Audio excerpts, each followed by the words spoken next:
vida de celebridade, né? Galera, o ser humano. Sim. E sempre tem a curiosidade das pessoas também, é a vida oculta, né, dessa celebridade. Porque se imagina que se o cara é famoso, tem poder e tem dinheiro, na teoria, ele pode tudo. Pode tudo o quê? E alguns caras levam a sério, né? Isso.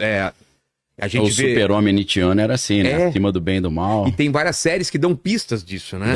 Porque os roteiristas sabem do que acontece nas festas. E aí colocam uma pitadinha aqui, uma coisa ali. Até na comédia, né? Freud dizia que brincando diz todas as coisas, então nas branquelas já tá tudo ali, né? Dizem, você pode dizer todas as coisas, inclusive é verdade, né? Sim, diz que o Terry Crews estava fazendo ali o papel do P. Diddy, né? É mesmo? Que queria passar o rodo em todo mundo lá. Pô, e também tem essa figura do fixer, né? Do cara que some com o corpo, some com a evidência. Tem esses caras que são especializados em limpar a barra de famoso, não tem? Total. Teve um caso do P. Diddy, assim, segundo os seguranças contam, né? Ele tava com a Kim Porter, que é a esposa dele, no iate, ali, acho que Saint-Tropez. E aí, eu acho que ele brigou com ela porque ela tava conversando muito com o Tupac na época. E ela meio que gostava do Tupac, né? Ele te morria de ciúme. E aí ele deu um boxe no meio do nariz dela. Ô, louco. Na discussão quebrou o nariz. Quebrou o nariz e... Segundo o segurança falou, ele ligou pro médico italiano. O médico veio de helicóptero, fez a cirurgia nela dentro do iate. E ela chegou, saiu do iate só com um adesivinho no nariz. Cara. E recebeu uma graninha pra não falar nada também, talvez, né? Sim. Tem uma série, que é uma série de ficção, mas que é tipo esses filmes que contam a verdade, que é o The Blacklist. Sei. Essa série, todos os episódios são baseados em fatos reais. E aí mudam os nomes, mudam os locais. Sim. E aí, tem um personagem que ninguém sabia quem era, que era o Mr. Kaplan. Mr. Kaplan era o cara que limpava as besteiras. Só que, na verdade, era uma senhora, né? Sério? Eles botavam o Mr. pra despistar, né? Não, e acabou de lançar um filme do... Não sei se você assistiu na Apple TV. Qual? Do Brad Pitt e o Lobos, né? Lobos? Não vi, não. E o do Grisalho lá, Pô, toda vez aqui... Ocean Eleven lá, o George Clooney. George Clooney. É o bondezinho. Os dois são fixers, são esses caras que... Entendi. A mulher tá... Isso já acontece no começo do filme, não tô dando spoiler, não. É um spoiler de zero impacto. Logo a primeira cena é a mulher, tem um cara lá, caído, morto, todo ensanguentado, uma mulher famosa, rica, não lembro se era política ou alguma coisa, pegou um garoto lá embaixo, levou lá, bem mais novo que ela, e o cara morreu.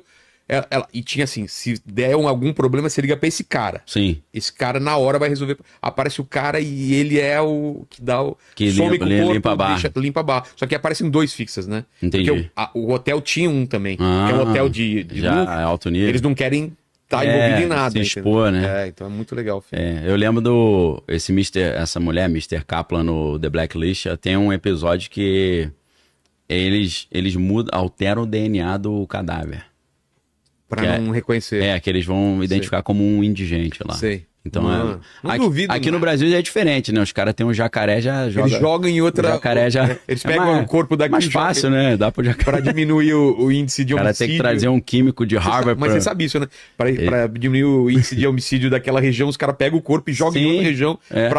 Direto. Pra não queimar o filme ali. Bairro, né? Aquela região. Um filme clássico que tem isso, que foi uma parte vital do filme, é o Pulp Fiction, né? Que ele dá um tiro no cara sem querer. E o cara você passou no buraco. O Wolf também. O Wolf que chama o cara, se não me engano. Acho que era o Wolf, que era o Harvey Keitel, né? Keitel, exatamente, cara. Sensacional aquele filme, né, cara? Então, mas o que acontece nos meandros de Hollywood lá? O que se sabe? Vamos hoje para o que se sabe. E o que é especulação. O que é especulação e o que é muito louco. O que é fora da caixinha. Fora da caixinha, a gente bota um asterisco ali de conteúdo altamente especulativo, né? Eu sempre gosto de ressaltar quando é viagem, né? O que a gente tem... A gente não precisa começar pelo Piriri, né? Tá. Pelo é difícil falar isso. Era Puff Daddy, era tão fácil falar, né? Puff Daddy. O Sean Combs, que é o nome verdadeiro, né? Então, ele não é o primeiro e provavelmente não será o último envolvido nessas paradas. Não. Que outros casos a gente tem? Então, você tem o Jeffrey Epstein, né? Que é relativamente recente. Recente de quando? Uns 2, 3 anos, por aí? Eu acho que ele apareceu, eu não vou falar, ele morreu, né? Apareceu morto, deve ter uns 2, 3 anos, né? Queimaram o arquivo aí, né? Pô, o maior legista dos Estados Unidos que atuou em todos os casos falou, não tinha como as fraturas do pescoço dele terem sido auto-infligidas. Né? Não tem como. Não, a história, ele tava numa cela sozinho, só que é uma cela individual, mas que ela fica num hall, com, sei lá, 10 celas. É uma porta que atrás dessa porta tem 10 celas individuais. As portas todas abriram antes dele morrer, ou seja, os caras circularam lá dentro. A câmera falaram que deu problema. Que engraçado. O segurança disse que dormiu, falou que não viu nada. Então por aí você já, né? Já entende. Você fala, ok, obrigado, já captei a vossa mensagem. A primeira coisa que os caras fazem é detonar a gravação. A gravação, infelizmente deu um curto aqui, né? Nesse dia eu não esqueci de apertar o REC. Eu tava distraído. Deve ter uns 2, 3 anos, se eu não tô enganado, né? Porque também... A gente teve o caso Harvey Weinstein também, produtor ali de cinema. Inclusive, produziu os filmes do Tarantino todo, verdade, né? Verdade, Miramax, né? Miramax, que é o nome dos pais, né? Miriam e Max, né? O nome do pai e da mãe. Não sabia, né? Miramax. Que a gente se amarrava de ver, né? Total. Miramax e tal, e depois fala, pô, esses caras mó somebody love, né?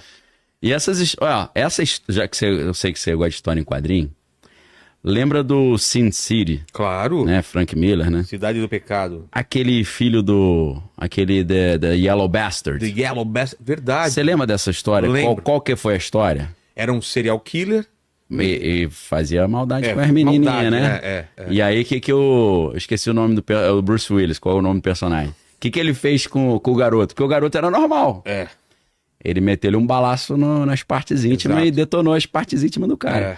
Aí... Ele era filho do prefeito? Eu não lembro. Ele era filho de não sei se era de um senador, um negócio assim. Aí fizeram uma terapia genética com ele para regenerar o órgão. Só que isso fez ele ficar amarelo e com um fedor de esgoto podre. Lembra disso? Não lembrava, cara. Cara, o Harvey Weinstein, as mulheres falavam que, olhando assim, você não via o órgão dele. Ele tinha que pegar uma injeção e dar uma injeção para aparecer. Parecia como se fosse um negócio feminino. Não parecia que era um homem. E ele fedia a esgoto. Eu falei, meu irmão, é o Yellow Bastard da vida real. Com certeza. Os caras que o Frank Miller sabia dessas paradas, maluco? Essa história deve correr, não é possível. Cara? Sabe aquela história que corre nos bastidores e tal? Aquelas... É que nem da Globo, cara. Cultura oral. Imagina se for também aberto... As crônicas. As crônicas. Em vez de ser de Nárnia, né? Do da que Globo. Acontece. Puxa Que tem aquele famoso... quartinho que o pessoal falou, né? Do cu e do pó. Quartinho, o teste, tem o teste do sofá, cu e do pó, né? É o mesmo quarto. É o mesmo quarto? Faz sentido, né? Já tem um combo, né? O bonde do Defu Marfu, né? Pra quem tem. E aí, cara, você tem tráfico de criança, tráfico de só mulher, coisa grotesca, droga... Muito dinheiro, né? Muito compromate, né? O que é o compromate? O documento comprometedor. Como assim? Compromate é uma palavra russa para comprometimento, né? Eles foram mestres, né? A FSB, hoje, né? A antiga KGB, produzir documento comprometedor dos oponentes e chantagear o cara, né? Coloca uma mulher de isca. Isso, uma honey trap, que chama. Armadilha sexual, Vai num quarto que já tá todo cheio de câmera. Isso aí... é clássico. E aí chantageia. Isso é... Pra ser agente duplo, alguma coisa. Exato, pra tudo, né? Ou pro cara não te investigar, ou pro cara trabalhar pra você, ou pra ele não te denunciar. Se abrir o bico, vai pro ventilador. Isso é senso comum no universo da inteligência. São histórias e histórias e histórias que a gente tem sobre isso. Vou citar uma que virou série agora. O Espião. Não sei se a galera assistiu. O Espião conta a história de Eli Cohen. O Eli Cohen, né? É sério o filme isso? É uma série com o Sacha Baron Cohen fazendo o papel. Sei. Pô, vale? Eu não assisti ainda não, mas eu conheço a história real. Dizem que a série é excelente, eu não vi. Vou ver.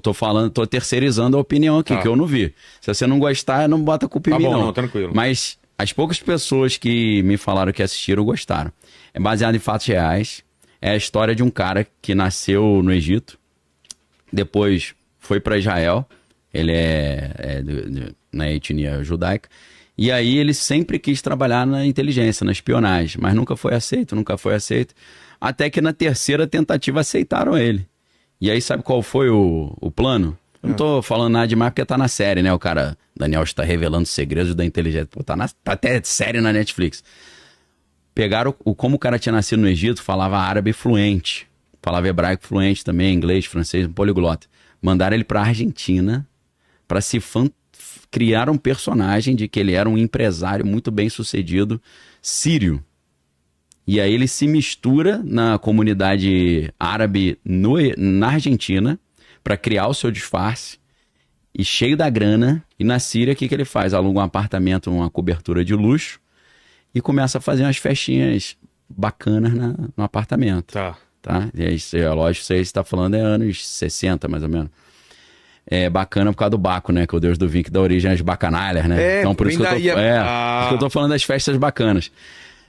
Ele conseguiu atrair o alto escalão do poder sírio, como um espião de Israel.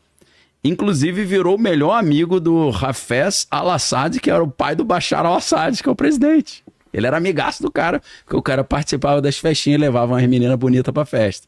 Então ele espionava os caras todos e tinha documento comprometedor de todo mundo. Só que aí ele falou, cara, vão me descobrir, não sei o quê. Aí ele foi pra Israel. Aí o pessoal de Israel falou, não, você precisa fazer mais uma missão. Nessa última pegaram ele, meu irmão. O cara foi enforcado em praça pública. Pô, deu um spoiler da série, né?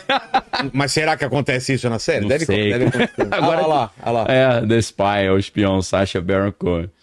Então, assim, cara, P. tá fazendo uma parada dessa, pô. Total. Não é só curtição. Existe um jogo do poder terrível rolando. Cara, e é tanta gente envolvida, velho. É, muito. A gente não sabe o nível de envolvimento, mas... que tipo de coisa que o cara fez. Vai desde a Jennifer Lopez... Pô, a Jennifer Lopez tem uma história grotesca. Se você quiser, eu já conto logo. Já conta, cara, porque dizem que isso até foi motivo da separação agora com o cara lá, né? Sim. Que ele viu os filmes... Como é que é o nome dele, rapaz? Do Batman lá, esqueci o nome dele. Manda aí o nome dele aí. Quase que eu falei Brandon Fraser. Não é o Brandon Fraser, não. É o... Brandon Fraser é o... como é que é? George in the Jungle.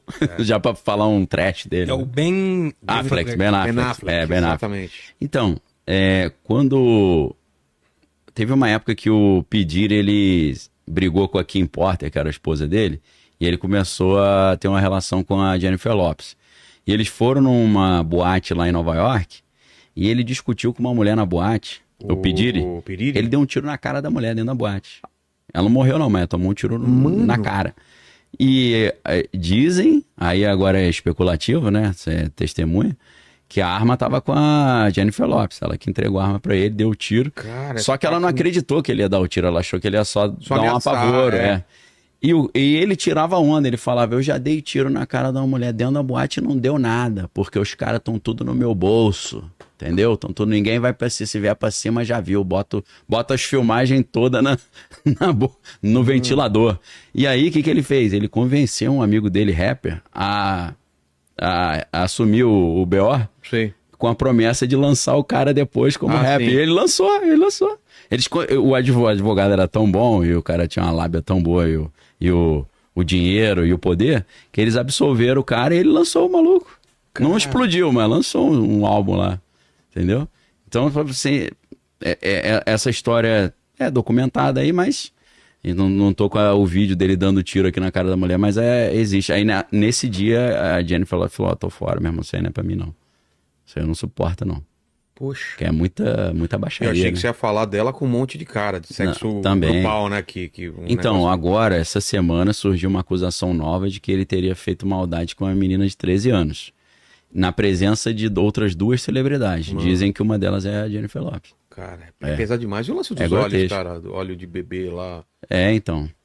Dizem que existia mesmo, né? 1000 frasquinhos, né? De óleo Johnson, né? Cara. Porque, na verdade, ali,